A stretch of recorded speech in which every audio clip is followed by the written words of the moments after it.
In this demonstration, I'm going to show how to use LegiTest to test an SSIS package. So the first thing I'm going to do is right-click on my project, choose Add, and then LegiTest Suite, so that I can create a new suite to contain this. And under the type of test suite to create, I could choose blank and create these things manually, or I can choose SSIS 2016, and I'll get a little bit of hand-holding from a wizard that will help me walk through this. And I'm going to leave it at MS Test as the test framework, since that's what I've been using in this test assembly so far. So from here, I need to pick which source, or the source for the package. I'm going to pick specifically one off my file system. I could also pull this from the SSIS catalog or the database. We could also reference an entire project and point to multiple packages. In this case, I'm just going to pick the single package, so it already knows on the next screen that that's the one that I want. And I am going to enter any passwords if I need to. In this case, I don't. And I'm going to pick some options. So I do want to validate that the execution time is below 10 seconds, so I'll check that. I want to have it create some stub test for me to validate the data that I'm processing in the data flows. I don't have any execute sequels in this particular package, so I'm going to uncheck that. And I want to run the package as a whole, not individual task, so I'm going to uncheck this one and click Finish.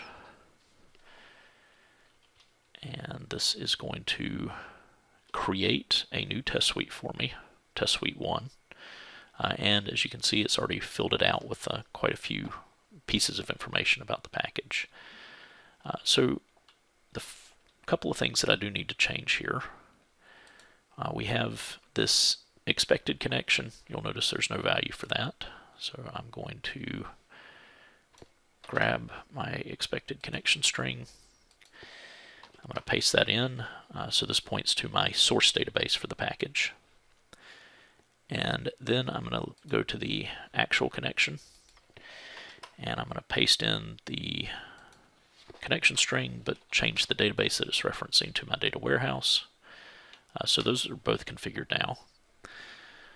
And I am going to edit my comparison. Now this comparison is what it's using to verify that the data flow actually populated things correctly. So you can see it's got the expected connection and the actual connection. No query. That is something we leave up to the user to provide the query for verification. So I'm going to paste this in, and I'm also going to put in the query to get the data from my warehouse. And basically what I'm going to do is an actual row-by-row comparison between the source table club and the target table dimension club. And I'm going to go ahead and run the comparison. We can see our data. So I want to set the club ID as the key. I want to auto map my columns, so now it's mapped based on name. And the one extra bit of extra bit of information that we have is an unknown record in our dimension. So under configuration, I'm going to tell it to ignore rows in my actual set. So now this test is all completed. Now this did quite a bit of work for us. It put all the placeholders in. The actual execution of the package is done from this step, and this uses the package that we referenced to be loaded, and puts the execution return code into a resource key called package return code.